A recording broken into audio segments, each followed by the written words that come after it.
Hi అండి, welcome back to our channel ST Telugu vlogs and cooking videos. ఈరోజు మనము bread toast prepare చేసుకుందాము. ముందుగా స్టవ్ పైన ప్యాన్ పెట్టేసుకొని 1 టేబుల్ స్పూన్ బటర్ వేసుకోవాలి. మీరు కావాలనుకుంటే ఈ ప్లేస్లో ఆయిల్ కూడా వేసుకోవచ్చండి. బటర్ వేడైనాక 1/2 టేబుల్ స్పూన్ ఆవాలు, 1/2 టేబుల్ స్పూన్ జీలకర్ర వేసేసుకొని కలుపుకుంటూ కాసేపు వేయించుకున్న తర్వాత ఇప్పుడు ఇందులోకి 5 నుంచి 6 వరకు పచ్చిమిరపకాయల్ని చిన్న చిన్నగా కట్ చేసేసుకొని వేసుకున్నాక కలుపుకుంటూ కాసేపు ఫ్రై చేసుకున్నాక ఇప్పుడు ఇందులోకి 2 పెద్ద సైజు ఉల్లిపాయలు కూడా పీసెస్లా కట్ చేసి వేసేసుకొని ఒకసారి మంచిగా మిక్స్ చేసేసుకొని ఇప్పుడు ఇందులోకి టేస్ట్కి సరిపడినంత సాల్ట్, 1/2 టేబుల్ స్పూను పసుపు వేసేసుకొని మీడియం ఫ్లేమ్లో కలుపుకుంటూ ఉల్లిపాయల్ని 50% వరకు ఫ్రై చేసుకున్న తర్వాత ఇప్పుడు ఇందులోకి 1/2 కప్పు క్యారెట్ తురుము వేసేసుకొని మనం వేసిన క్యారెట్ తురుముని 2 నిమిషాల పాటు కలుపుకుంటూ ఫ్రై చేసుకోవాలి. మనం ప్రిపేర్ చేసేది బ్రెడ్ టోస్ట్ కాబట్టి ఉల్లిపాయలు క్యారెట్ని మరీ ఎక్కువగా ఫ్రై చేయకుండా 60% ఫ్రై చేసుకుంటే తినేటప్పుడు క్రంచీగా చాలా బాగుంటుందండి.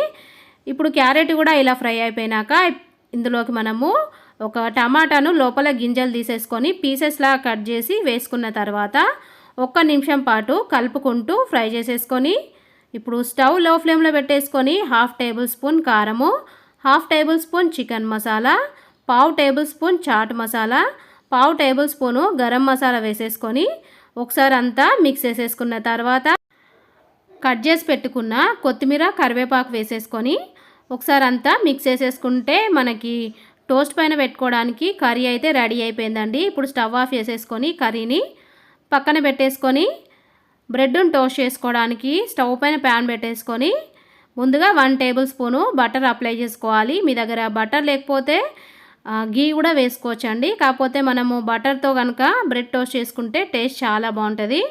ఇప్పుడు మనం బ్రెడ్ స్లైసెస్ తీసేసుకొని ప్యాన్ పైన పెట్టేసుకొని ఒకవైపు మంచి గోల్డెన్ కలర్ వచ్చేసిన తర్వాత ఇంకొక వైపుకు తిప్పేసుకొని బటర్ తోటి 2 వైపులా మంచి గోల్డెన్ కలర్ వచ్చేంత వరకు ఫ్రై చేసుకున్న తర్వాత ఇప్పుడు మనము స్టవ్ ఆఫ్ చేసేసుకొని ముందుగా మనం ప్రిపేర్ చేసి పెట్టుకున్న కర్రీని బ్రెడ్ స్లైసెస్ పైన అప్లై చేసేసుకోవాలి. ఇదే విధంగా మిగిలిన బ్రెడ్ పైన కూడా కర్రీ అప్లై చేసేసుకుంటే ఫైనల్లీ మనకి క్రంచీగా సూపర్ టేస్టీగా ఉండే బ్రెడ్ టోస్ట్ అయితే రెడీ అయిపోయిందండి. ఇలా ప్రిపేర్ చేసుకున్న టోస్ట్లని మనం మార్నింగ్ బ్రేక్ఫాస్ట్ అయినా ఈవినింగ్ స్నాక్గానైనా టమాటో కెచప్ కాంబినేషన్లో తింటే సూపర్ టేస్టీగా చాలా బాగుంటుందండి. మరి బ్రెడ్ టోస్ట్ ప్రిపేర్ చేయడానికి కావాల్సిన మెజర్మెంట్స్ నేను డిస్క్రిప్షన్లో లింక్ ఇస్తాను. ఒకసారి చెక్ చేసుకొని మీరు కూడా ప్రిపేర్ చేసి టేస్ట్ చూసిన తర్వాత ఎలా వచ్చింది నాకు కామెంట్ రూపంలో తెలియజేయండి. వీడియో నచ్చితే లైక్ చేయండి, మీ ఫ్రెండ్స్కి రిలేటివ్స్కి వీడియోని షేర్ చేయండి. అలాగే నా ఛానల్ని కొత్తగా చూసే వాళ్ళైతే సబ్స్క్రైబ్ చేసుకోండి.